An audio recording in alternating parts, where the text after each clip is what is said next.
दिल्ली के old Rajendra Nagar coaching centre में मौत के तांडव पर अब जमकर राजनीति शुरू हो गई है। इस पर सियासी माइलेज लेने के लिए ब्लेम गेम भी शुरू हो गया है।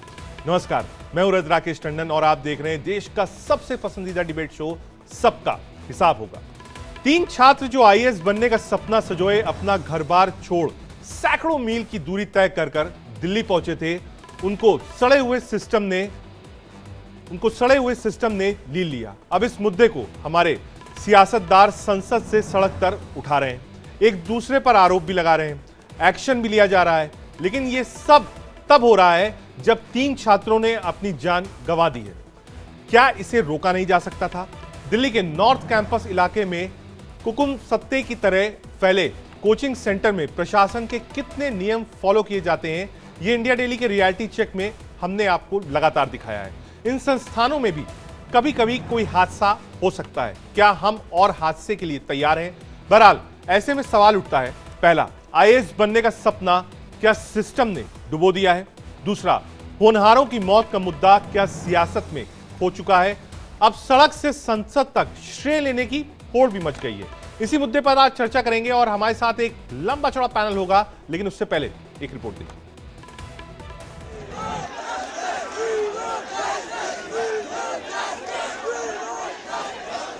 जहां इलीगल बिल्डिंग बनती है वहां बुलडोजर चलता है। दिल्ली की कोचिंग संस्थान की लाइब्रेरी में मौत का मामला संसद तक पहुंच गया। बीजेपी जहां इन मौतों के लिए आप सरकार को जिम्मेदार मानती है, तो सपा के अध्यक्ष अखिलेश यादव ने भी कटाक्ष करते हुए सवाल उठाए। बहुत ही हृदय विदारक घटना घटी है ओल्ड राजेंद्र नगर में, जहां पर नाले का पानी वो पूरा का पूरा बेसमेंट में, कोचिंग सेंटर के बेसमेंट में भर गया और पूरा का पूरा बेसमेंट जलमग्न होने के कारण 3 छात्रों ने अपनी जान गंवा दी। ये बच्चे तेलंगाना, उत्तर प्रदेश और केरल से आए थे। अध्यक्ष जी, ये दिल्ली में आईएएस एग्जामिनेशन की तैयारी करने के लिए आए थे, अपना भविष्य उज्जवल करने के लिए आए थे। लेकिन बहुत दुख से मुझे कहना पड़ता है कि दिल्ली सरकार की लापरवाही, यहाँ तक कि आपराधिक लापरवाही के कारण इन बच्चों ने अपनी जान गंवा दी। बहुत गंभीर समस्या है और जो घटना हुई है दर्दनाक घटना है। यूपीएससी के स्टूडेंट जो तैयारी कर रहे थे, आखिरकार प्लानिंग और एनओसी देने की जिम्मेदारी तो सभी अधिकारियों की है। अध्यक्ष महोदय, जिम्मेदार कौन है? उनके खिलाफ कार्रवाई क्या हो रही है? नंबर 1। दूसरा, ये केवल एक विषय नहीं है इलीगल बिल्डिंग। हम तो यूपी से अध्यक्ष जी देख रहे हैं, जहां इलीगल बिल्डिंग बनती है वहां बुलडोजर चलता है। क्या ये सरकार बुलडोजर चलाएगी कि नहीं चलाएगी? अखिलेश ने बुलडोजर पर सवाल किया तो दिल्ली कोचिंग सेंटर पर बुलडोजर का एक्शन होता नजर भी आया। दिल्ली के ओल्ड राजेंद्र नगर स्थित कोचिंग संस्थानों में 3 छात्रों की मौतों के बाद सियासत और ब्लेम गेम का खेल शुरू हो चुका है।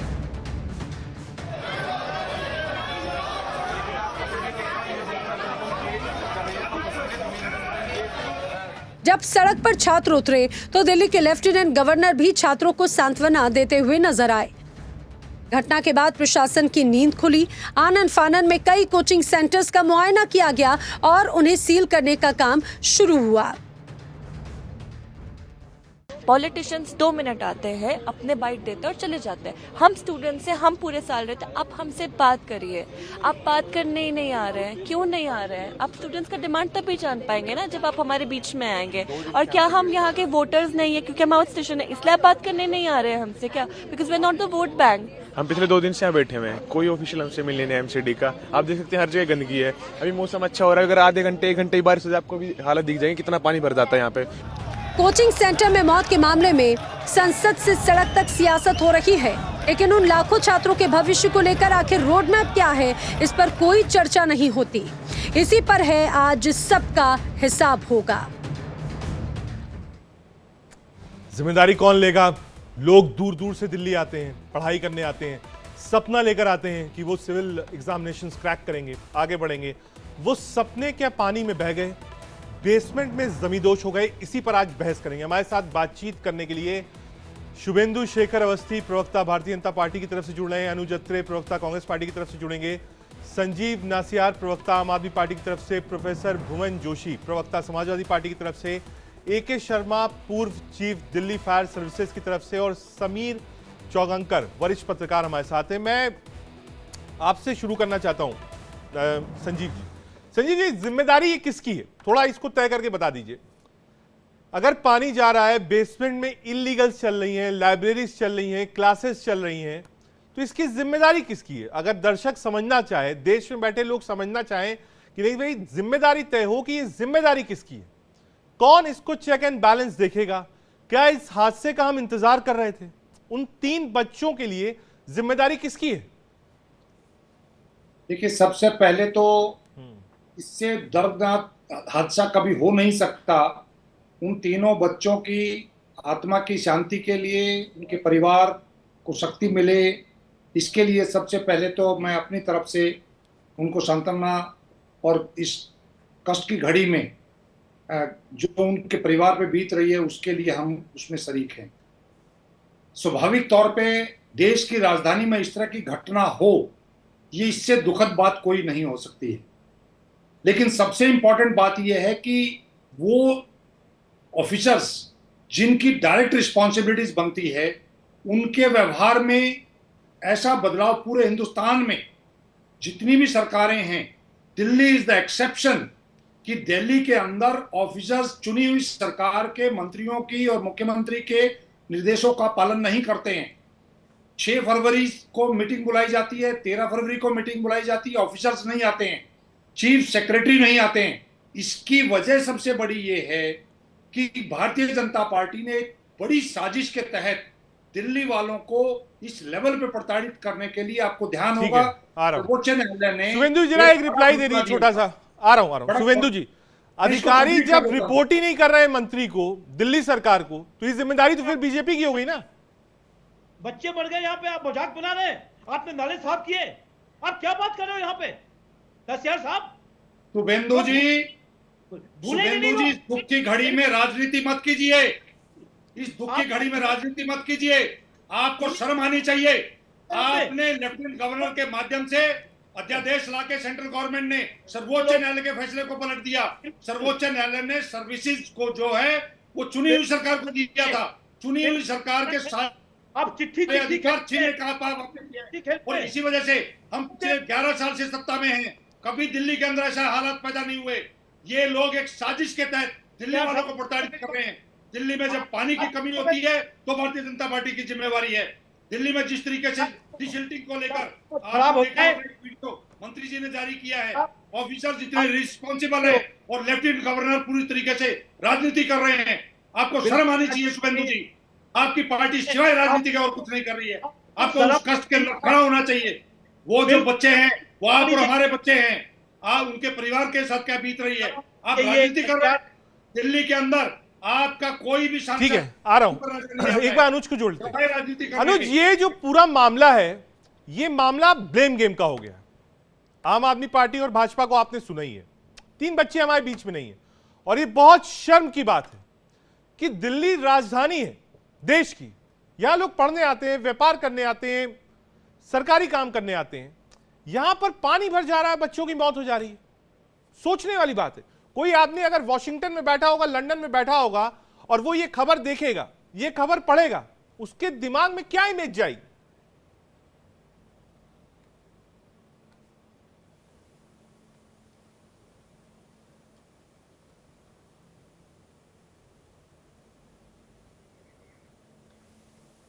ठीक है, अनुज आ रहा हूं, ऑडियो नहीं आ रहा है, ऑडियो नहीं आ रहा हूं, एक बार समीर सर के पास चलना है।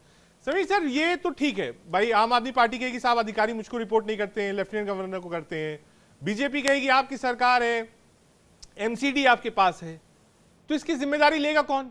या तो हम ही लोग जिम्मेदारी लेना शुरू कर लें, अपनी जिम्मेदारी लेकर इस पर बहस कर रहे हैं कि शायद आंख खुल जाए लोगों की। देखिए, दिल्ली लावारिस है इस समय। दिल्ली के मुख्यमंत्री कहां पर है इस समय? कौन है जो दिल्ली के बारे में निर्णय लेगा? अगर मेयर कह रही है कि मेरी सुनी नहीं जाती, तो मेयर ने क्या ये कहा कि अधिकारी मेरे सुन नहीं रहे? पार्षद कहाँ है इनकी? इनकी पार्षद इस समय लंदन में है, राजेंद्र नगर की पार्षद आरती। आम आदमी पार्टी की जो पार्षद है वो विदेश में यात्रा कर रही है, और ये तो वो कॉन्स्टिट्यूंसी है जहां से राघव चड्ढा विधायक रह चुके हैं। इतने बड़े बड़े पाठक साहब वहां से विधायक है। दिल्ली में पूरा लावारिस कर दिया, कोई देखने को तैयार नहीं है, और आम आदमी पार्टी को शर्म नहीं आ रही है कि सिवाय भ्रष्टाचार करने के उन्होंने कोई काम नहीं किया है। पार्षद पैसे लेता है, आपका विधायक पैसे लेता है, आपको 1-1.5 साल से ज्यादा हो गए, क्यों नहीं गए आप वहां पर देखने? एमसीडी का काम है ये। हर बिल्डिंग के अंदर बेसमेंट में क्लासेस चल रही है, हर बेसमेंट के अंदर बच्चे बैठे हुए हैं। क्या एमसीडी का अधिकारी को गया था देखने? क्या पार्षद वहां देखने गया? ओबेराय तो मेयर है दिल्ली की, क्या वो देखने गई थी एमसीडी की मेयर वहां पर क्या स्थिति है? और अभी 4 दिन पहले ट्वीट किया था एमसीडी के मेयर ने कि दिल्ली में पानी का आनंद लीजिए, बहुत अच्छा है, बच्चे पानी में डूब के मर रहे हैं। इन नेताओं को, आम आदमी पार्टी के नेताओं को चुल्लू पर पानी में डूब के मरना चाहिए। आप सत्ता में परिवर्तन के लिए आए थे, जन आंदोलन से निकली पार्टी इतनी भ्रष्ट हो जाएगी। और इस तरीके से आपका पॉइंट में ले लिया। आपका कहना है कि दिल्ली लावारिस है, राजेंद्र नगर से जो काउंसलर है वो फिलहाल लंदन में। ठीक है, आता हूं आपके पास। एक बार संजीव जी आपसे आंसर भी लूंगा। भुवन भास्कर जोशी भी हमारे साथ हैं, प्रोफेसर साहब, समाजवादी पार्टी का पक्ष रखने के लिए।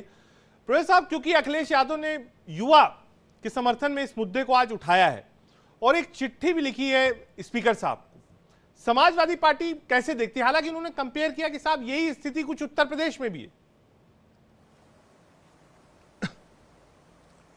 देखिए, पहले तो आज देश ने अपने 3 भविष्यों को खो दिया, और इस दुख की घड़ी में समाजवादी पार्टी महसूस करती है कि इस पर राजनीति नहीं होनी चाहिए। और माननीय अखिलेश यादव जी, जो कि बहुत ही संवेदनशील नेता हैं, न केवल इसका सदन में उन्होंने संज्ञान लिया और अपनी बात को रखा, और बल्कि ये भी कहा कि उस परिवारों को 1-1 करोड़ रुपए का मुआवजा भी मिलना चाहिए। हालांकि जो ये मुआवजा है, इससे उनकी क्षति तो पूर्ति नहीं हो सकती, लेकिन निश्चित तौर पे एक सहारा जरूर बन सकता है इस समय उस परिवार का, क्योंकि वो परिवार के जो बालक है अपने प्रदेशों से दूर, क्योंकि इसमें उत्तर प्रदेश के अलावा तेलंगाना और अन्य राज्यों के भी बालक थे, 3 बालक थे। तो निश्चित तौर पे वो जिन्होंने अपने बालक को खोया है, उनको निश्चित तौर पे एक राहत सरकार को देनी चाहिए, और जो दोषी अधिकारी हैं उनको सजा होनी चाहिए। और आज ये प्रश्न उठता है, ऐसा क्यों हुआ? आज क्यों उत्तर दिल्ली में ये स्थिति बनी हुई है कि चर्चा ये हो रही है दोषी कौन? कोई कह रहा है आम आदमी पार्टी दोषी है, कोई कह रहे हैं एलजी साहब दोषी है। और हम तो ये पूछना चाहते हैं कि अब देश के सर्वोच्च न्यायालय की, चूंकि मैं भी कानून का विद्यार्थी हूं, तो देश के जो सर्वोच्च न्यायालय का निर्णय आया था, दिल्ली प्रदेश के हक में आया था, तो सरकार को क्या जरूरत पड़ी कि उसको एक अध्यादेश लाके पलट दिया जाए? अगर वो दिल्ली को कानून, अनुज, क्योंकि आप दिल्ली से ही हैं, जो स्थिति है वो भयावह है। ठीक है, आप लोग बयान करते रहिए, बहस करते रहिए, ठीक है, 1 घंटे का समय मैं भी कर लूंगा। कल शायद चीजें भूल जाएं, परसों भूल जाएं, लेकिन आप देखिए ना, कभी भी आग लग जाती है, अस्पताल में आग लग जाती है, बिल्कुल नए बच्चे मर जाते हैं। यहां पर जो आदमी जो अपने बच्चों को भेज रहा है दिल्ली पढ़ने के लिए, वो सपना मर गया साहब। अब आप सोचिए कि जो आदमी इलाहाबाद, लखनऊ, बनारस, कानपुर में बैठा होगा, मिर्जापुर में या बिहार में बैठा होगा, जो अपने बच्चों को भेजता है, जब वो ये खबरें देखेगा तो क्या उसका दिल भारी नहीं हो जाएगा? या वो माँ बाप जिनके बच्चे यहां तैयारी कर रहे होंगे, वो क्या सोचेंगे साहब, कैसा कोचिंग सेंटर है, कहीं पानी ना भर जाए, कहीं आग ना लग जाए? ये तो मूलभूत चीजें साहब। अनुज, लेकिन हाँ, निश्चित तौर पे बहुत ही दुर्भाग्यपूर्ण स्थिति देश की राजधानी दिल्ली की हुई पड़ी है। ये केवल सवाल एक इंस्टीट्यूट या एक बेसमेंट का नहीं है रजत जी। सवाल ये है कि वहाँ पर कुछ और भी चल रहा होता अगर उस भवन में, तो भी तो लोगों की जानें चली जाती। बिल्कुल ठीक है। तो क्या तब हम उस बात को नहीं मुद्दा का उठाते? सवाल इस बात का उठना चाहिए कि जरा सी बारिश में इतना भयंकर पानी जो आ गया, उसकी जिम्मेदारी किसकी है? वो नाकामयाबी किसकी है? आखिर ऐसा क्यों कारण हो रहा है बार बार दिल्ली में कि जरा सी बारिश होती है, अमूमन तो बारिश पड़ नहीं रही है, पूरा मानसून जो है सूखा जा रहा है। पहली बारिश प्री मानसून वेडिंग हुई थी, उसमें पूरी दिल्ली डूब गई। तब इन्होंने बोला कि हम तैयार नहीं थे कि जो है अनुमान से ज़्यादा बारिश हो गई है, ये दिल्ली सरकार की तरफ से बयान आया था। अभी बता दीजिए, अभी ये जो 2 दिन पहले जो हादसा हुआ है, ये कोई पहली बार वहाँ राजेंद्र नगर में बारिश नहीं है, में पानी नहीं आया। उससे पहले भी वहाँ पर पानी आया, उससे पहले भी इतनी तेज वहाँ नाला, क्योंकि नाले की सफाई नहीं हुई, पानी का फ्लो नहीं है। आज आप चले जाइए दिल्ली की एक और वाल्मीकि बस्ती है वहाँ पर उधर महरौली में, फतेहपुर बेरी में, वहाँ 5-5 फीट पानी भरा हुआ है और लोग किस हालात में रह रहे हैं वहाँ पर। तो क्या ये दिल्ली का हर कोने का इस तरह का मंजर हुआ पड़ा है कि जरा सी बारिश में दिल्ली बदहाल हुई है, और इनकी तरफ से क्लेम ये किया जाता है कि जी हमने 90% नालों की और नालियों की सफाई कर दी है। आप भी तो साथ में ही चुनाव लड़ रहे थे अनुज जी, 90% आप कहाँ कह रहे थे कि नहीं साहब आम आदमी पार्टी अलग है और कांग्रेस अलग है? आप तो लोकसभा चुनाव साथ में थे ना, अभी भी इंडिया अलायंस साथ में है। देखिए निश्चित तौर पे लोकसभा चुनाव साथ में लड़े थे, सीट शेयरिंग फॉर्मूला के बेसिस पे साथ लड़े थे, लेकिन दिल्ली की सरकार को हमारा कोई समर्थन नहीं है। हम कल भी इनके खिलाफ मुद्दों को लेकर के खड़े थे। एक जो अनुज अत्रे ने कहा कि साहब इस मामले में बिल्कुल कोताही नहीं बरती जाएगी, पहला। दूसरा, समीर सर ने इस बात को कहा था कि साहब काउंसलर कहाँ है? लंदन में। बिल्कुल लावारिस दिल्ली पड़ी हुई है, इसका जिम्मेदार कौन है? संजीव, दो लोगों के आंसर, उसके बाद आ रहा हूं अवस्थी जी आपके पास। रजत जी, दिल्ली बिल्कुल लावारिस नहीं है। दिल्ली में जो सबसे बड़ी साजिश भारतीय जनता पार्टी द्वारा रची गई है, वो पानी थोड़ी ना भारतीय जनता पार्टी ने भर दिया वहां पे साहब। उससे बड़ा एग्जांपल मैं, रजत जी मेरे को 1 मिनट दीजिए। हाँ लीजिए, क्योंकि हम वी आर इलेक्टेड रिप्रेजेंटेटिव, हमारी सरकार है, लेकिन ये हिंदुस्तान में पहली ऐसी सरकार है जिसके सारे अधिकार सेंट्रल गवर्नमेंट ने इलीगल तरीके से छीन लिए। सर्वोच्च न्यायालय के फैसले को ये नहीं मानते हैं। माननीय मंत्री जी ने 6 फरवरी से लेकर और 10 मई तक लगातार पत्र लिखे।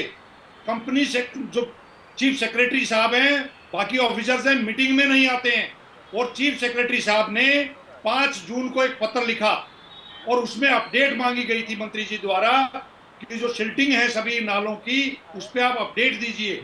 अब बताइए कि कितनी रिसिल्टिंग हो गई है।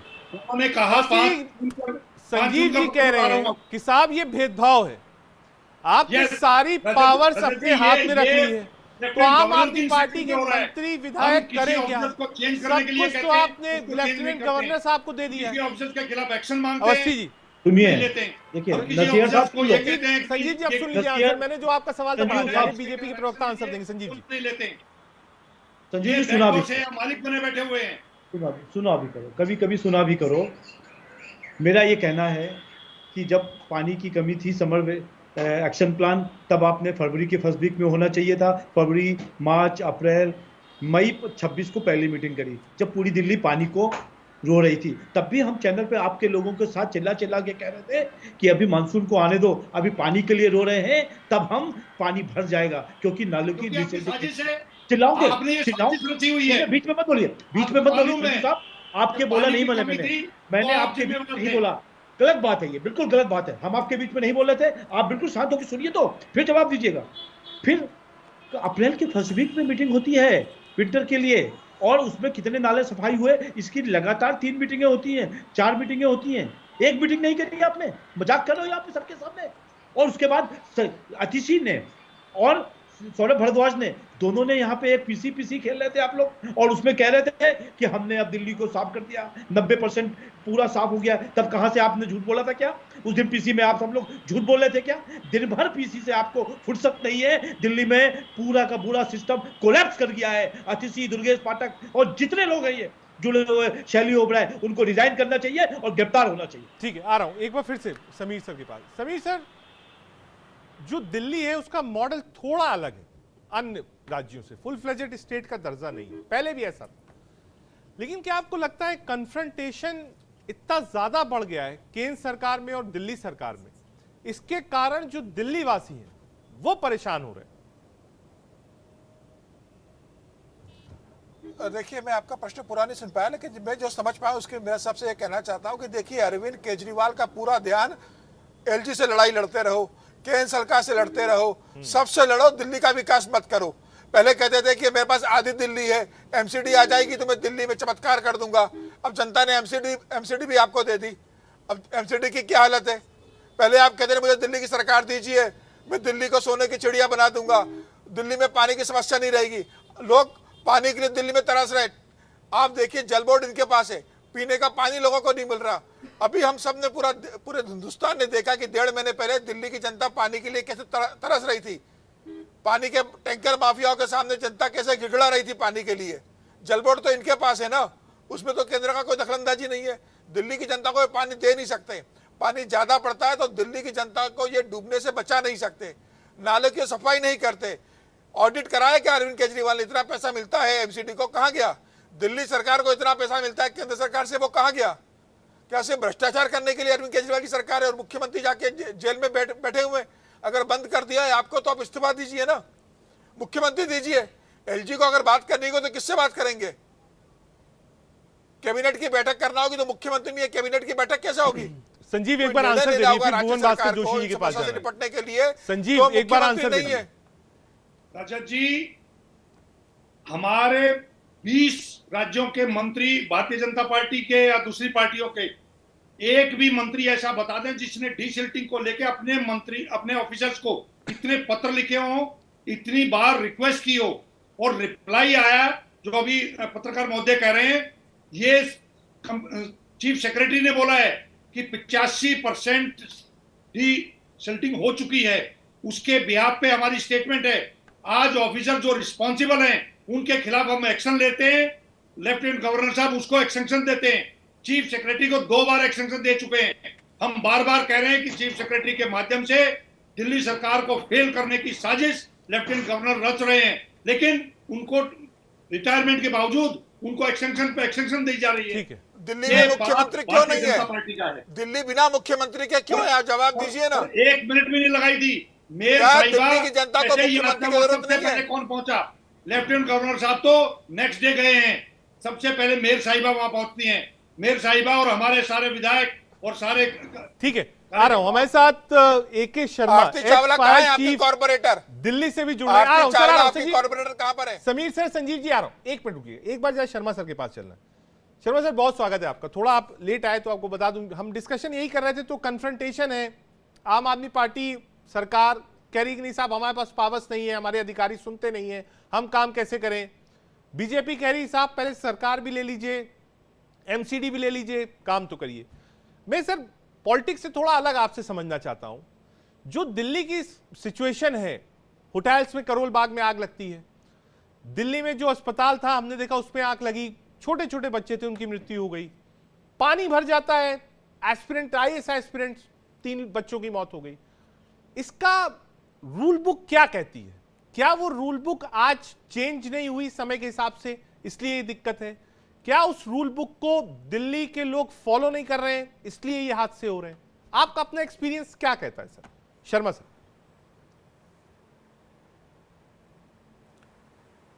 देखिए, दिल्ली फायर सर्विस का एक एक्ट है, 2010 में बना था और उसके अंतर्गत रूल भी बने गए थे।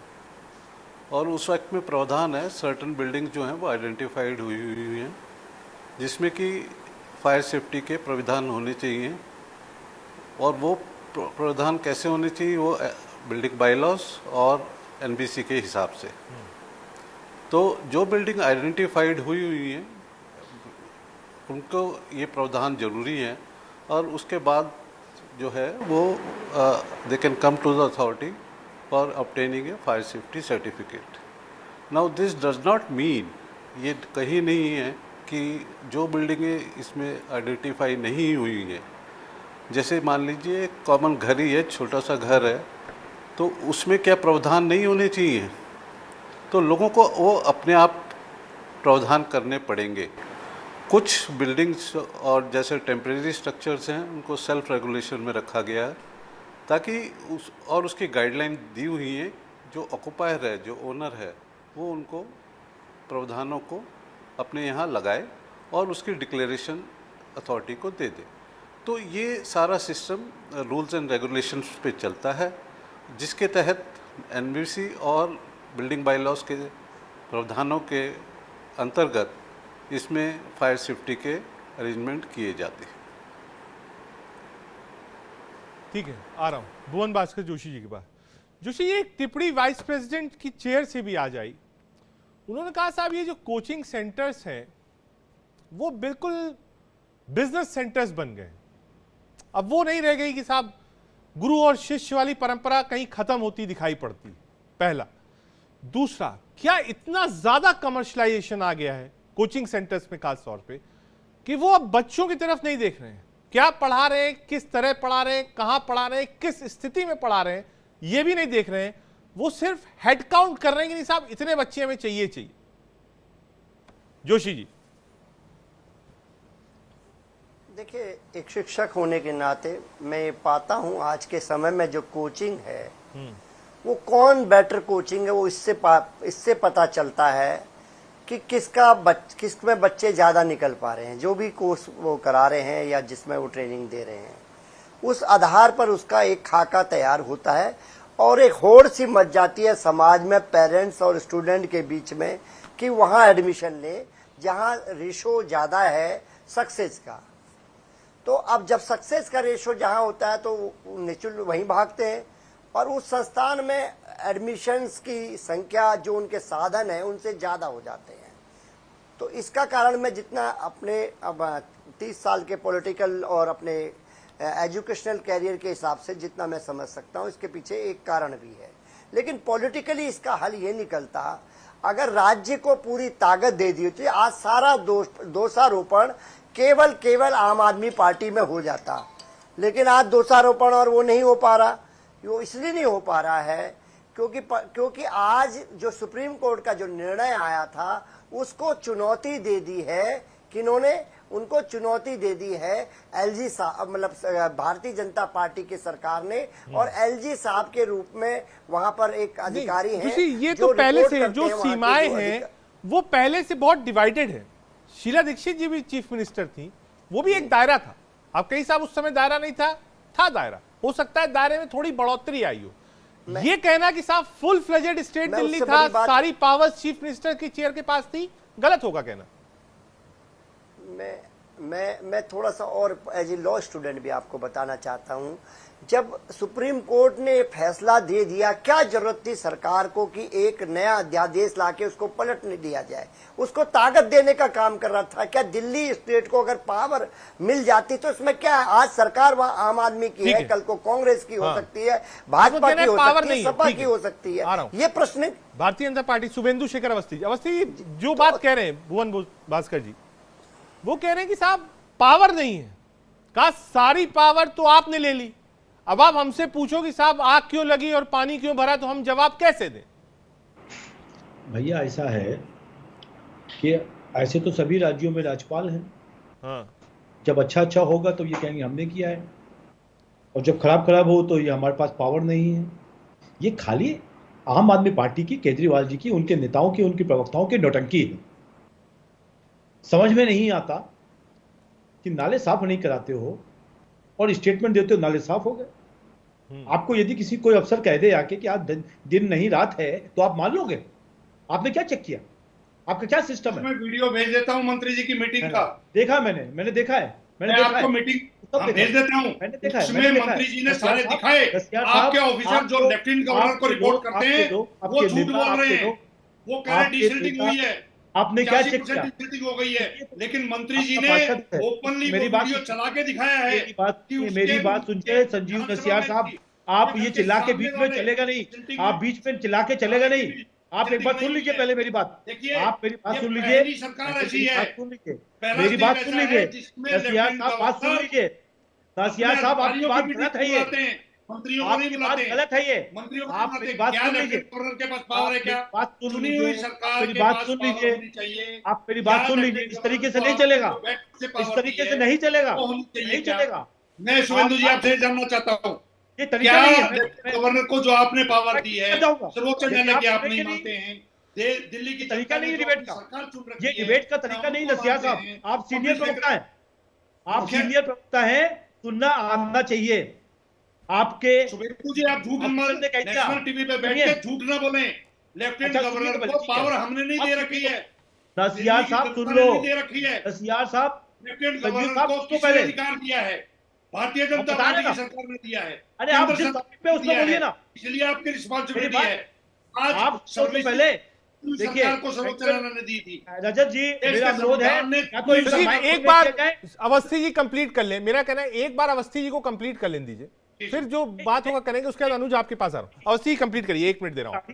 ये बात कर रहे हैं, यदि अफसर कह रहा है कि हमने नाले साफ कर दिए, तो इनका पार्षद लंदन में सो रहा है क्या? वो चेक नहीं कर सकता? वहां के विधायक चेक नहीं कर सकते कि नाली साफ हुई कि नहीं हुई? आप पानी आया क्या? चैनल पे बैठ के बताया गया है मीटिंग के अंदर। शुभेंदु जी, मीटिंग के अंदर मैं आपको वीडियो भेज देता हूँ, पब्लिक डोमेन में है सारा वीडियो। सारे अफसर को वो नाले दिखाए गए हैं। सबसे पहले मेयर साहिबा पहुंची है, आपका कोई सांसद पहुंचा क्या? आपके लेफ्टिनेंट गवर्नर पहुंचे क्या? आप उस दुख में शामिल नहीं है। इस घड़ी में भी आप राजनीति कर रहे हैं, आप लोग कर रहे हैं। आप झूठे हैं के अंदर दिल्ली को डिफेम करने का काम आप लोगों ने किया है। दिल्ली के अंदर इस तरीके से उन करप्ट ऑफिसर्स को आप लोग बचाते हैं, उनको एक्सटेंशन देते हैं। जिसको चुनी हुई सरकार के मंत्री कहते हैं कि इनके खिलाफ एक्शन लीजिए, वो एक्शन ना लेकर आप उनको एक्सटेंशन देते हैं। वेट नहीं करना चाहता। संजीव नसियार साहब के पास कोई जवाब नहीं है। ठीक है, तो एक बार अनुज जो लड़ाई चल रही है, जो समझ में आ रहा है, वो ब्लेम गेम की है। बीजेपी आप पर, आप बीजेपी पर। कांग्रेस कैसे देखती है इस पूरे मामले को? अनुज देखिए रजत भाई, इसमें सवाल बीजेपी, कांग्रेस और आम आदमी पार्टी का नहीं है, सवाल राजनीति का नहीं है। मैं तो बहुत हैरान हो रहा हूँ किस तरह की ये तर्क अभी दिए जा रहे हैं और कैसे तर्कों से जो है अपनी नाकामयाबी को छुपाने का प्रयास किया जा रहा है। इसका मतलब तो ये सरकार नाम की चीज़ दिल्ली में कुछ है नहीं। अधिकारियों और लेफ्टिनेंट गवर्नर के दम पे ही सरकार चल रही है। अगर आपकी सरकार नहीं है, मंत्रियों का कोई रोल नहीं है, तो आप हट जाइए। फिर तो जब तो सब कुछ ही अधिकारियों ने करना है, आपके पास कोई फाइल नहीं आती साइन करने के लिए, आप फंड्स एलोकेट नहीं करते हैं, ये जो नालों की सफाई हुई है, जो इंफ्रास्ट्रक्चर डेवलपमेंट का काम हो रहा है, जो भ्रष्टाचार हो रहा है, तो पूरे देश में किसी भी राज्य सरकार को कहीं भी कोई किसी की जिम्मेदारी नहीं बनती है। तो फिर तो बात ही खत्म हो गई। फिर तो ये रोल ऑफ गवर्नेंस और जो मॉडल ऑफ गवर्नेंस भी चेंज हो गया। ये कहना चाहते हैं कि जो भी कुछ कर रहे हैं, अधिकारी कर रहे हैं, हम आंख बंद करके उनको पैसा दे देते हैं, उसके बाद वो काम नहीं कर रहे हैं तो हमारी जिम्मेदारी नहीं है। कल को कहीं कोई सड़क नहीं बनती है तो उस विभाग के मंत्री की कोई जिम्मेदारी नहीं है। अधिकारियों ने कहा जी हमने बना दी और हमने साइन कर दिए। कल को कोई स्कूल नहीं बनता है तो ये कह देंगे जी हमने तो देखा नहीं, ये तो अधिकारियों ने रिपोर्ट लगाई कि हमने स्कूल बना दिया और हमने पैसे दे दिए। उसी तरह से ये एमसीडी ने जो पैसे दे दिए हैं, मेयर किस लिए बैठी है वहां पर, मंत्री किस लिए बैठे हैं? क्या इन्होंने फंड एलोकेट नहीं किया? ये पूरा सिस्टम ही कोलैप्स हो गया दिल्ली का। ये अराजकता की स्थिति है और उसको अपनी नाकामयाबी को जनता के सामने माफी से स्वीकार करने की जगह ये नए कुतर्क पेश किए जा रहे हैं। हम इनसे इत्तेफाक नहीं रखते हैं। हम ये पूछना चाहते हैं कि आखिर इतनी बड़ी चूक कैसे हुई? सरकार नाम की चीज कहां है? दिल्ली में पहले भी सरकार चली है, कांग्रेस की 15 साल सरकार रही है। एक ऐसा वाकया बता दीजिए कि किसी तरह से सर ये जो पूरा मामला है दिल्ली का, आपने भी सुना, बहस में पॉलिटिकल पार्टीज के प्रवक्ता अपनी अपनी बात रख रहे हैं। क्या ये ब्लेम गेम तक चला गया है? आपने सर्व किया है, वो समय भी आपको याद होगा। और आज जिस तरीके का वार पलटवार है, क्या अधिकारियों के ऊपर प्रेशर है, अधिकारी काम नहीं कर पा रहे हैं? पहला। दूसरा, लाइन इतनी बारीक है पावर्स को लेकर कि शायद अधिकारी भी कंफ्यूज हैं। क्या इस वजह से दिल्ली में जो मूलभूत चीजें होनी चाहिए थी, चेक एंड बैलेंस, वो नहीं हो पा रहा है? शर्मा सर।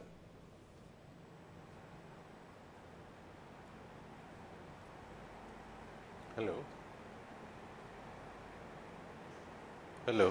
बिल्कुल बिल्कुल सर, बोलिए। क्या आप मेरे से पूछ रहे हैं? बिल्कुल सर, आपसे ही सवाल है शर्मा सर। देखिए, मेरा मानना यह है कि जो भी अधिकारी अगर एक्ट और रूल्स के हिसाब से काम कर रहा है तो कोई उसमें वो he is keeping check and balances. अगर रूल कहता है कि ये प्रावधान करना चाहिए तो वो प्रावधान उसे कराना चाहिए। और जहाँ तक फायर सेफ्टी का सवाल है, there is a act available और एक्ट के हिसाब से बिल्डिंग में प्रावधान कराया जाता है और इसमें कोई दो राय नहीं है कि वो प्रावधान किए जाते हैं और उनको अप्रूवल दिया जाता है। तो अगर आपके एक्ट और रूल्स बहुत क्लियर हैं तो कोई रीज़न नहीं है कि आदमी को किसी का सुनना पड़े या किसी का जोर ज़बरदस्ती हो या कोई और बात हो। तो there is a very clear cut guidelines available now with the introduction of this act. ठीक है सर, आ रहा हूँ एक बार समीर सर के पास। तो अधिकारी के प्रेशर की जो बात कर रहे हो, ये तो ठीक, कंप्लीट करिए। जहाँ तक आप अधिकारी पे प्रेशर की बात कर रहे हैं तो there is no pressure as such if one is working within the rule. ठीक है, एक सवाल और शर्मा सर आपसे, ये चीजें आगे रिपीट ना हो, खास तौर से ये जो घटना हुई है, हालांकि हम देख रहे हैं बुलडोजर चल रहा है, कई प्रॉपर्टीज ऐसी जहां कोचिंग सेंटर्स चल रहे हैं उसको सील किया गया है, कई ऐसी प्रॉपर्टीज थी जिसमें बेसमेंट में लाइब्रेरी चल रही है उसको भी सील किया जा रहा है। आने वाले समय में क्या करे सिस्टम? क्या दोबारा कर? जी सर। हेलो। हाँ sir, please go ahead. I can't hear you, can you repeat the question? मैं कह रहा हूं सर, आने वाले समय में इस तरीके की घटना, क्या पूछा मेरे को? मैं रिपीट कर रहा हूं सर सवाल, आने वाले समय में ये घटनाएं रिपीट ना हो इसके लिए सिस्टम को क्या करना चाहिए?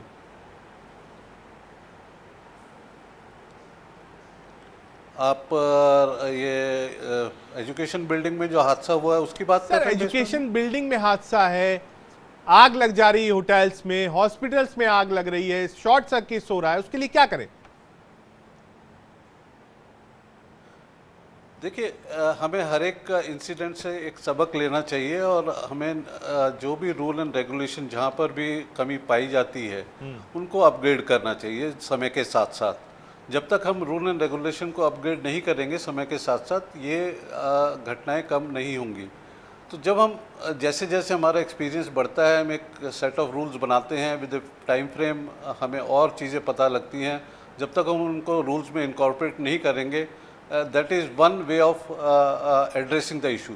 Second is awareness to the people। जब तक हम नहीं लाएंगे कि भाई ये आखिर जान और माल किसका है, ये आप ही का है और इसकी रक्षा करना किसका काम है, इसकी रक्षा करना आपका ही काम है। अगर मेरी लाइफ इन्वॉल्व है कहीं भी तो मैं ये कहूँगा कि सबसे ज़रूरी ये है कि मैं अपनी लाइफ की रक्षा खुद करूँ।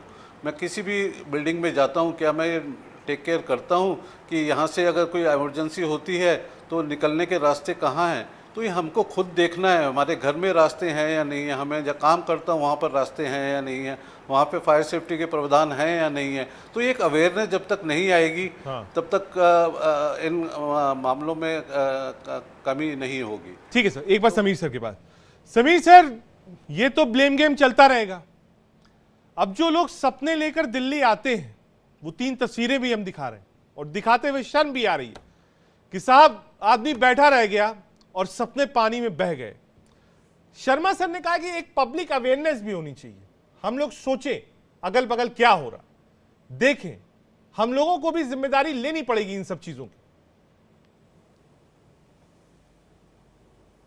देखिए, दिल्ली की जनता ने अगर पार्षद को चुना है, दिल्ली की जनता ने अगर विधायक को चुना है तो क्यों चुना है? वो इसलिए चुनती है ना कि उनकी जिम्मेदारी है कि वो उनकी सुविधाओं का ध्यान रखें, वो उनकी सुरक्षा का ध्यान रखें, उनके क्षेत्र में कोई अनैतिक काम ना हो, कोई गलत काम ना हो। उनकी कोई शिकायत है उससे पार्षद एमसीडी सुने, राज्य सरकार सुने, अधिकारी थोड़ी चुने जाते जनता के द्वारा। जनता तो अपने पार्षद विधायकों को चुनती है। अगर अधिकारी के हवाले सरकार छोड़नी होती तो लोकतंत्र देश में होता क्या? लोकतंत्र का मतलब यह है कि जनता के चुने हुए प्रतिनिधि जनता का काम करें। और हो क्या रहा है दिल्ली में? आज अगर कोई कहेगा कि मैं अपने बच्चे को दिल्ली पढ़ने भेज रहा हूं तो पड़ोसी कहेगा अच्छा आप अपने बच्चे को डूबने के लिए भेज रहे हैं दिल्ली में। केजरीवाल सरकार को शर्म नहीं आ रही है वहां पर कि आपकी पार्षद लंदन में जाकर बैठी हुई है। वो इस घटना के तुरंत बाद वो लंदन चली गई और पार्षद राजेंद्र नगर से है और रहती कहां पर है? वो गुड़गांव में रहती है। जो पार्षद अपने क्षेत्र में नहीं रहता वो क्षेत्र की समस्याओं कैसे समझेगा? व्हाट्सएप ग्रुप में वहां के स्थानीय लोग जो शिकायत दर्ज करते हैं तो आम आदमी पार्टी के जो एडमिन है उन लोगों को ग्रुप से निकाल देते हैं। ठीक है, मैं इसका जवाब लूंगा संजीव जी से कि पार्षद क्या लंदन में है। दूसरा, अगर कोई व्यक्ति आम आदमी पार्टी के ग्रुप में कोई शिकायत देता है तो ग्रुप से निकाल देता है एडमिन। मैं इसका जवाब लूंगा। एक बड़ी खबर आ रही है, उसका रुख कर लेते हैं। आईएएस कोचिंग सेंटर घटना मामले में बड़ी खबर आपको बता दें, 5 आरोपियों को 12 अगस्त तक न्यायिक हिरासत दिल्ली की 30 हजारी कोर्ट ने सुनाया फैसला। आरोपियों की जमानत अर्जी पर कल होगी सुनवाई। गिरफ्तार आरोपियों में संपत्ति के 4 सह मालिक भी हैं और एक ड्राइवर भी शामिल है। ठीक है संजीव जी, आपके पास मतलब कोई शिकायत करेगा तो साहब आप ग्रुप से निकाल देंगे। और जिम्मेदारी पहले तो ये बता दीजिए, काउंसलर क्या वाकई लंदन में? क्योंकि 3-4 लोग आरोप लगा चुके हैं पैनल में, इसको थोड़ा क्लैरिफाई कर दीजिए आप। रजत जी, समीर जी बहुत वरिष्ठ पत्रकार हैं। बिल्कुल छोड़ दीजिए आप संजीव ऐसा भाई। लगता है कि संजीव भाई पहले ये पत्रकार बताइए, कम हैं। काउंसलर कहाँ है? दिल्ली में है, राजेंद्र नगर में है कि लंदन में? मैं आपको वही अपडेट कर रहा हूं, पत्रकार कम है और भारतीय जनता पार्टी के प्रवक्ता ज्यादा बने हुए हैं। ये आम आदमी पार्टी के खिलाफ ही सारी बातें बोली ये कोई जवाब नहीं हुआ, लेकिन मैं आपको आपने जो प्रश्न पूछा किया जवाब दो। मैं संजीव जी आपसे ये कह रहा हूं, दो सवाल है, वो आप जैसे चाहिए मैं ब्रांडिंग के बीच में नहीं आऊंगा। अब शब्द मत बोलिए, वो भी मेरे मेहमान है, आप भी मेरे मेहमान। मैं आपसे पहला सवाल पूछ रहा हूं, काउंसलर दिल्ली में है कि लंदन में? काउंसलर मेरे पास निजी कोई इंफॉर्मेशन नहीं है, लेकिन अगर वो बाहर हैं तो इस हादसे से पहले से बाहर होंगे। ठीक है, मान सकते। अदरवाइज हादसे के बाद कोई बाहर नहीं मैं गया। मान गया साहब। हादसा बता के नहीं आता, अगर कोई व्यक्ति बाहर गया है तो हादसे ने फोन करके नहीं कहा होगा कि साहब मैं मान गया। आइए दूसरे पॉइंट पे। दूसरा पॉइंट दिया है, हादसे के दिन गई है वो, हादसे के दिन गई है वो, गलत बात है। संजीव जी एक बार काउंसलर अपने पति के साथ लंदन चली गई है। आपको अलग मालूम होगा, लेकिन इस हादसे से उनका जाना और नहीं जाना रिलेट नहीं कर रहा है। ये हादसा डायरेक्टली जो डिसिल्टिंग नहीं हुई है, बार बार मंत्री के कहने के बावजूद जो ऑफिसर्स हैं, मैं रजत जी फोल्डेड हैंड से भारतीय जनता पार्टी और समीर जी को भी एक रिक्वेस्ट करना चाहता हूं। दिल्ली की जनता ने अरविंद केजरीवाल जी की सरकार को चुना है, एमसीडी में हमारी सरकार है। 15 साल के जो पाप हैं, 15 साल में जो भ्रष्टाचार एमसीडी के अंदर हुआ है, उसको भरपाई करने के लिए ये बिल्डिंग कोई कल बिल्डिंग नहीं बनी है, ये सारी रेगुलेटरीज कोई 2 दिन के अंदर नहीं हुई है।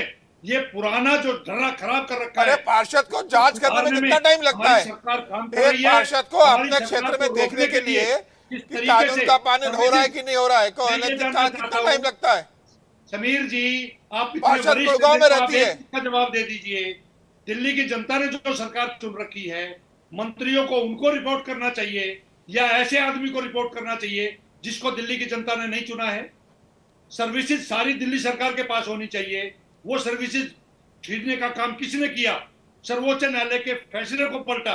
क्यों पलटा? क्योंकि इनडायरेक्ट रूप में केजरीवाल जी की सरकार को बदनाम करने के लिए हम 11 साल से दिल्ली में सरकार चला रहे हैं, कभी ऐसा काम नहीं हुआ। लेकिन पिछले 2 साल से एक साजिश के तहत भारतीय जनता पार्टी अवस्थी जी एक बार जरा जवाब दे रही है। संजीव जी कह रहे हैं साहब काम करने नहीं दे रही भारतीय जनता पार्टी, पहला। दूसरा, आप साजिश करते रहिए, आम आदमी पार्टी कब तक जवाब देगी? रजत साहब, काम करना नहीं है। वो खुद जो पार्षद है वो रहती है कहते हैं गुड़गांव में, और कहो तो मैं उसका सेक्टर नंबर भी बता दूं। नसियार साहब, आप पढ़ के नहीं आए हो? वहां पर जब लोग शिकायत करते हैं तो वो नहीं है, वो पार्षद वहीं रहती है। संजीव साहब सुन लो, वहीं रहती है। संजीव साहब सुन लो, परमानेंट रेजिडेंट गुड़गांव होगा। शुभेंदु जी परमानेंट पता नहीं कहाँ रहते होंगे, कहाँ से बिलोंग करते होंगे, यूपी से बिलोंग करते हैं। लेकिन आज आप रोहिणी में रहते हैं तो रोहिणी के हिसाब से पार्षद बनेंगे। वो गुड़गांव में रहती होगी पहले, आज वो राजेंद्र नगर में ही रहती है। अनुज जी थोड़ा बता दीजिए, आपके पास कोई जानकारी हो, आप तो दिल्ली से ही हैं। ये जो काउंसलर वाला मामला है कि वो काउंसलर क्या सेम डे फ्लाई कर गई, ये आरोप है समीर सर का। दूसरा ये है, संजीव जी का कहना है काउंसलर का कोई लेना देना ही नहीं है इस पूरे मामले से। अवस्थी जी कह रहे हैं कि नहीं साहब काम ये नहीं करते और आरोप हम पर लगाते हैं। अनुज, देखिए ये सवाल एक काउंसलर, एक एमएलए या किसी एक पर्टिकुलर व्यक्ति विशेष का नहीं है रजत भाई। ये सवाल पूरा सिस्टम जो कोलैप्स कर गया है दिल्ली का, जो पूरी फंक्शनिंग सिस्टम की जो कोलैप्स हुई हुई है, सरकार नहीं काम कर रही है, दिल्ली नगर निगम नहीं काम कर पा रही है और एक विक्टिम कार्ड प्ले करने की कोशिश की जा रही है। देखिए ये जो अधिकार जो पहले सीमित अधिकारों के तहत ही कांग्रेस की 15 साल सरकार चली, दिल्ली को पूर्ण राज्य का दर्जा तब भी नहीं था, तब भी इस तरह के जो है समस्याएं आती थी। जब हमारी सरकार थी तब भी लेफ्टिनेंट गवर्नर शुरू में 6 साल जो है भारतीय जनता पार्टी के नामे थे, लेकिन कभी भी इन 15 सालों में, यहाँ तक कि कांग्रेस की सरकार सेंटर में थी तब भी शीला जी को समस्या आती थी कई कामों में, लेकिन कभी क्या आपने सुना किसी मंत्री ने, किसी विधायक ने, हमारी मुख्यमंत्री ने कभी रोना रोया हो हमें काम नहीं करने दिया जा रहा, कभी किसी अधिकारियों से कोई झगड़ा झंझट? एक बार जोशी जी, ये जो कमर्शियलाइजेशन ऑफ आपका ये एजुकेशन हुआ है, क्या यही सारे ड्रॉबैक्स हैं इनके? कोचिंग सेंटर मालिकों को सिर्फ पैसा चाहिए और कुछ नहीं चाहिए, बच्चे की जान गई गई, कोई फर्क नहीं पड़ता। देखिए मैंने कहा ना, ये जो कोचिंग है वो तो कॉमर्शियल है, इसमें तो दो राय है नहीं। और होड़ भी समाज में लगी है कि कौन सा जो कोचिंग है वो बेस्ट रिजल्ट दे रहा है, वही बच्चा पढ़ाना है। और जो बच्चे जब पढ़ाने ज्यादा संख्या वहां पर है तो सुविधा तो बढ़ी नहीं, तो निश्चित तौर पे इस तरह के हादसे होने हैं। ठीक है, आ रहा हूं शर्मा जी के पास। शर्मा जी, ये आज ये ऐसी जो कोई कोचिंग नजीर सेंटर्स हैं, एक सेकंड बस, मैंने तो हाँ कंप्लीट कर ली जोशी। मैं कह रहा था एक ऐसी नजीर जरूर बननी चाहिए हाँ। कि आने वाले समय में कोई भी पेरेंट्स अपना बालक और कोई भी ऐसा बालक जो देश का भविष्य वो हम ना खो पाए, इस घटना से जरूर सबक लिया जाना चाहिए। ठीक है शर्मा सर नजीर बने कैसे और इसको यहां पर रोका जाए, आने वाले समय में ऐसा ना हो। मतलब कई कोचिंग सेंटर्स तो ऐसे हैं जो माइक पर टीचर बोलते हैं और नीचे गली तक, स्टेज तक बच्चे वहां सुनने के लिए खड़े होते हैं साहब, पैसा वो भी उतना ही देते हैं। कोचिंग सेंटर पर स्पेसिफिक जवाब आपका शर्मा जी।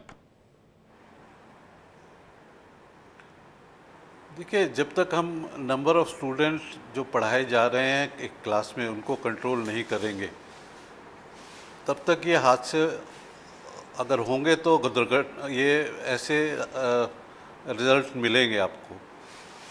एक बिल्डिंग बाइलॉज में प्रावधान है जिसमें कि हम ऑक्यूपेंट लोड कैलकुलेट करते हैं कि एक कितने स्पेस में क्या ऑक्यूपेंट लोड होना चाहिए एरिया के हिसाब से। और जब जैसा कि अभी बताया गया कि कोचिंग का सेंटर का कमर्शलाइजेशन हो गया है, एक्सेप्टेड फैक्ट है, तो जब तक हम इस प्रावधान को लागू करके स्ट्रिक्टली लागू नहीं करेंगे तब तक इसमें बचाव का कोई रास्ता दिखता नहीं है। ठीक है, आ रहा हूं और समीर सर के पास। कोचिंग क्लासेस के लिए ही नहीं है। शर्मा सर एक मिनट में आ रहा हूं, समीर सर के पास जाना है। समीर सर, आपने सुन ली जो बहस थी आम आदमी party, Bharatiya Janata party, Congress, AK Sharma sir, Bhuvan Joshi ji ने कहा। एक कमेंट आपसे लेना चाहता हूं। ये जो लड़ाई है केंद्र और दिल्ली की, ये लड़ाई राजनीतिक होती तो साफ समझ में आता, चुनाव के 2 महीने पहले और 2 महीने बाद तक चलती तो समझ में आता। लेकिन अगर ये लड़ाई सुबह शाम की और घंटे और हर मिनट की हो जाएगी तो दिल्ली कैसे चलेगी?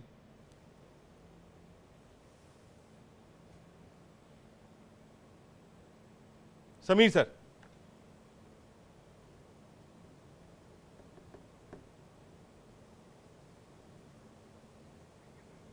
ठीक है, आता हूं आपके पास। आज के लिए इतना ही वक्त आज इतने की इजाजत देता था। कोशिश हमारी यही थी कि हम इस बात को समझें कि आखिर ये जो हादसा हुआ जिसमें 3 सपने पानी में बह गए, सिर्फ इसलिए क्योंकि कमर्शलाइजेशन ऑफ कोचिंग सेंटर्स है। दिल्ली में ब्लेम गेम लगातार जारी है, इसका कोई जवाब नहीं। लेकिन हाँ, एक अच्छी चीज पैनल से निकल के आई जो शर्मा जी ने बताई, जो कि एक्स पूर्व फायर ऑफिसर हैं दिल्ली के, कि हमको भी जिम्मेदारी लेनी होगी, अपने अगल बगल देखना होगा, अवेयरनेस पैदा करनी होगी कि कहां गलत और कहां सही हो। एक छोटा सा ब्रेक, देखते रहिए इंडिया टीवी।